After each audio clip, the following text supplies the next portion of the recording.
देखिए, आज हम बात कर रहे हैं वैराग्य की। आध्यात्म की दुनिया में जो उपलब्धियां मिलती हैं वो वैराग्य के बाद ही प्राप्त होती हैं। वैराग्य होता क्या है? देखिए, मानव का जो जीवन है वो जुड़ने से और टूटने से चलता रहता है। जिंदगी में सुख आता है, दुख आता है, अच्छी चीज़ें जुड़ती हैं, बुरी चीज़ें जाती हैं। ये संभावना हमेशा चलती रहती है। जुड़ता है जब कोई चीज़ आपसे, कोई चीज़ आके जुड़ जाती है तो इसको कहते हैं राग। और जब कोई चीज़ आपसे टूट के अलग हो जाती है या आप किसी चीज़ से अलग हो जाते हैं तो उसे कहते हैं विराग। इसी विराग को आम बोलचाल की भाषा में लोग बैराग कहते हैं कि अरे वो तो बैरागी हो गए। ये आम बोलचाल की भाषा में बैराग कहते हैं, अन्यथा इसको वैराग्य कहा जाता है। हर तरह के सांसारिक सुखों से दूर जाने का जो भाव है वो वैराग्य है। संसार में रहते हुए भी संसार में जुड़े नहीं, लिप्त ना हो, इस भाव को वैराग्य कहा जाता है। ये व्यक्ति को जीवन में रहकर भी जीवन से मुक्ति का लाभ देता है और बिना वैराग्य भाव के ईश्वर की उपलब्धि नहीं हो सकती। जब तक संसार की चीज़ों में आप इन्वॉल्व हैं और आपको बाकी कुछ याद ही नहीं है, बाकी कुछ याद करना ही नहीं चाहते, तो ईश्वर की उपलब्धि होना कठिन है। देखिए, दुनिया में लाखों करोड़ों लोग हैं, लेकिन ईश्वर की माया इतनी शक्तिशाली है कि उस माया से निकलकर वैराग्य की तरफ जा पाना बड़ा कठिन होता है। कुंडली में कुछ कॉम्बिनेशन ऐसे होते हैं जब कुंडली देख करके आप जान सकते हैं कि ये व्यक्ति वैराग्य की तरफ जाएगा, आध्यात्म की तरफ जाएगा या नहीं जाएगा। केवल दिखावा है, केवल ढोंग है, केवल प्रदर्शन है, या वास्तव में व्यक्ति धीरे धीरे वैराग्य की तरफ जा रहा है। किन ग्रहों की भूमिका होती है वैराग्य में? वैराग्य के लिए आम तौर पर नकारात्मक ग्रहों की भूमिका होती है। जिनको हम ज्योतिष में अशुभ ग्रह मानते हैं या निगेटिव ग्रह मानते हैं, वो आपको वैराग्य में ले जाते हैं। शनि, राहु और केतु सबसे ज्यादा महत्वपूर्ण ग्रह हैं जो आपको वैराग्य में ले जाते हैं। कारण क्या है कि ये भौतिक जीवन में सुख नहीं देते। आपके पास धन नहीं है, ऐश्वर्य नहीं है, सफलता नहीं है और कदम कदम पर कष्ट आता रहता है, तो आदमी सोचता है कि पहले हम यही जान लें कि कष्ट को कैसे दूर किया जाए, और तब वो वैराग्य के भाव पर चलता है। शनि, राहु और केतु की वजह से चंद्रमा जब खराब होता है ना कुंडली में, तो मन की बड़ी परीक्षा होती है। बार बार मृत्यु, बार बार जीवन, बार बार कष्ट आपके जीवन में आता है, तो आदमी सोचता है कि चलो पहले हम जीवन का रहस्य ही जान लें, पहले हम उसी को जान लें जिसकी वजह से ये सब हो रहा है, तो वो वैराग्य के मार्ग पर चलने लगता है। कुंडली का चौथा, आठवां और 12वां भाव जो है, चतुर्थ, अष्टम और द्वादश, ये वैराग्य को मजबूत करता है। इसको मोक्ष त्रिकोण कहते हैं। जब इसका मामला एक्टिव हो, 4, 8, 12 कुंडली में एक्टिव हो, तो आपके अंदर वैराग्य मजबूत होगा। जो जल की राशियां हैं वो भी वैराग्य में जाती हैं भावनाओं से। ईश्वर से प्रेम और अटैचमेंट, भावनाएं, वो जल की राशियां भावनाओं से वैराग्य में जाती हैं। और जो अग्नि की राशियां हैं, मेष, सिंह और धनु, ये भी वैराग्य में जाते हैं, लेकिन ये कठोरता से जाते हैं। अनुशासन से, योग से, हठ से। तो कर्क, वृश्चिक, मीन जो जल की राशियां हैं वो भावनाओं से जाएंगी, और मेष, सिंह, धनु जो अग्नि की राशियां हैं वो अनुशासन से जाएंगी। लेकिन इन 6 राशियों में वैराग्य की संभावना काफी ज्यादा पाई जाती है। अब ये जानते हैं कि कब व्यक्ति को वैराग्य का वरदान मिलता है और कब व्यक्ति के अंदर वैराग्य पैदा हो जाता है, व्यक्ति वैराग्य के मार्ग पर चलने लगता है। कब ऐसा होता है?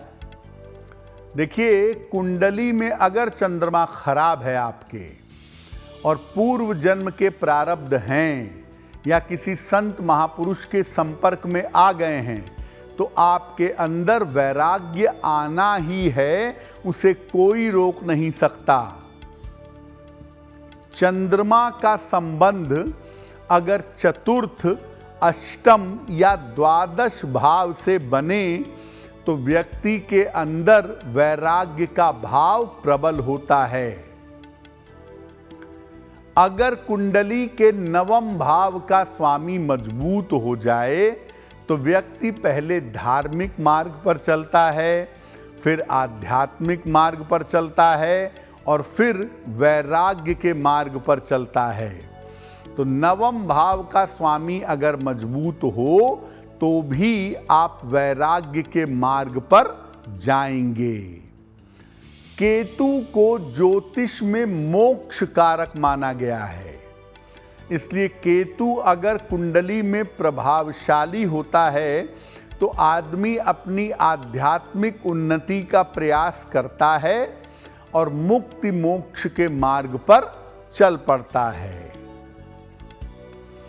अगर किसी का जन्म अमावस्या का है तो चंद्रमा उसे कष्ट देगा, और चंद्रमा कष्ट देगा तो आप आध्यात्मिक बनेंगे, वैराग्य पर चलेंगे। अगर पूर्णिमा का जन्म हो तो जन्म से ही आध्यात्म लेकर के प्रकट होंगे, यानी जन्म से ही आपके अंदर वैराग्य और आध्यात्म के गुण पाए जाएंगे। देखिए, बहुत सारे ऐसे लोगों को आपने देखा होगा कि शुरुआत में बढ़िया गेरुआ वगैरह पहन के किसी सन्यास की दीक्षा लेके 2-4 साल 5 साल साधना वादना करते हैं या यहाँ घूमते टहलते हैं और बाद में फिर सब उतार करके वापस गृहस्थ जीवन में लौट आते हैं। कब ऐसा होता है कि व्यक्ति वैराग्य का मार्ग छोड़ देता है? एक तो वैराग्य के मार्ग पर जाइए नहीं, और अगर दीक्षित हो गए, दीक्षा ले ली, वैराग्य के रास्ते पे चल गए तो वापस मत लौटिए, वो बहुत अच्छा नहीं होगा। कब व्यक्ति वैराग्य का मार्ग छोड़ेगा?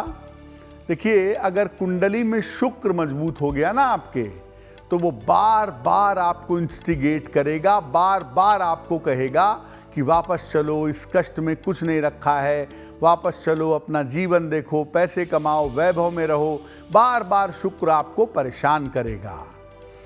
कुंडली का तृतीय, सप्तम या एकादश, जिसको काम त्रिकोण कहते हैं, अगर ये भी मजबूत हो गया तो आपके मन से जो वासनाएं हैं वो नहीं जाएंगी। जिनका काम त्रिकोण मजबूत होता है, अगर वो सन्यासी बन जाते हैं तो उनको प्रचार की बड़ी लालसा होती है। उन्हें बड़ी लालसा होती है कि लाखों करोड़ों लोग उनके चरणों में झुकें। उन्हें बड़ी लालसा होती है कि एक बड़ा सा आश्रम बन जाए। तो ये जो है ना, कुंडली का तीसरा, 7वां और 11वां भाव, ये बहुत लंबे समय तक वैराग्य में नहीं रहने देता है। चंद्रमा अगर द्विस्वभाव की राशि में है, मिथुन में है, कन्या में है, धनु में है या मीन में है, चंद्रमा अगर द्विस्वभाव की राशि में है तो ऐसी स्थिति में आप हमेशा कंफ्यूज होंगे कि मुझे इस मार्ग पर चलना है या मुझे इस मार्ग पर चलना है, और इस कंफ्यूजन की वजह से एक रास्ता नहीं मिलेगा। अगर आपकी कुंडली में वायु तत्व मजबूत हो गया है तो आप स्थिर स्वभाव के हैं ही नहीं। आपको मंत्र दिया जाएगा गुरु का, मंत्र भूल जाएंगे। आपको साधना की पद्धति दी जाएगी, वो भूल जाएंगे। तो अगर कुंडली में एयर एलिमेंट ज़्यादा है तो आप चीज़ों को गंभीरता से लेंगे नहीं, और नतीजा ये है कि वैराग्य का रास्ता छूट जाएगा। अगर राहु शुभ ग्रहों से संबंध बना ले तो ऐसे लोग दिखावटी वैरागी होते हैं। राहु गुरु का संबंध हो गया, आप सुबह शाम घंटी बजाएंगे, बढ़िया तिलक लगाएंगे, लेकिन अंदर से तो आपको यही लगेगा कि लोग कहें कितनी पूजा करते हैं, कितना प्रयास करते हैं, कितने संत आदमी हैं। ये जो लालसा है ना, ये बनी रहती है। तो राहु का संबंध शुभ ग्रह से जब हो जाता है तो आप कितना भी ये ढिढोरा पीटिए कि मैं वैरागी हूँ, मैं वैराग्य में चल रहा हूँ, आपके कर्म और आपके आचरण इस बात का सपोर्ट नहीं करेंगे। अगर आप अपने मन में वैराग्य को मजबूत करना चाहते हैं और वैराग्य की सहायता से ईश्वर की तरफ चलना चाहते हैं तो क्या करेंगे? नियमित रूप से ईश्वर से प्रार्थना करिए। बहुत सारे तरीके हैं प्रार्थना के। आप ध्यान में जाके प्रार्थना कर सकते हैं, आप मंत्र जप करके प्रार्थना कर सकते हैं, आप सरल शब्दों में उनकी स्तुति करके प्रार्थना कर सकते हैं। तो नियमित रूप से ईश्वर से प्रार्थना करें। अपनी संगति का बहुत ध्यान रखें। आपकी संगति कैसी है, आपका खान पान कैसा है और आपकी सोच कैसी है। संगति में क्या होता है कि आप आध्यात्म के रास्ते पे चले, आपने शराब पीना बंद कर दिया, लेकिन अगर आपके मित्र ऐसे हैं जो शराब पीते हैं, मांस खाते हैं, तो कभी ना कभी आपका मन दोबारा लौट सकता है। इसलिए संगति में अगर कहीं भी लग रहा है कि यहाँ से मन भटकेगा तो बिल्कुल सख्ती से वहाँ से अलग हो जाइए। जब भी समय मिले कीर्तन करिए। भगवान के नाम का कीर्तन होता है। हरे राम राम राम हरे हरे, हरे कृष्ण कृष्ण कृष्ण हरे हरे, ये कीर्तन का मंत्र है। तो जब भी समय मिले भगवान के नाम का कीर्तन करिए और लगातार लगे रहिए। एक दिन में चमत्कार की आशा मत करिए कि भैया मैंने 1 महीने नाम जप लिया, 1 महीने कीर्तन कर दिया तो तुरंत मुझे कुछ अनुभव नहीं हो रहा है। जन्म जन्मांतर के जो कूड़े कचरे इकट्ठा किए हुए हैं, पहले वो नष्ट होंगे।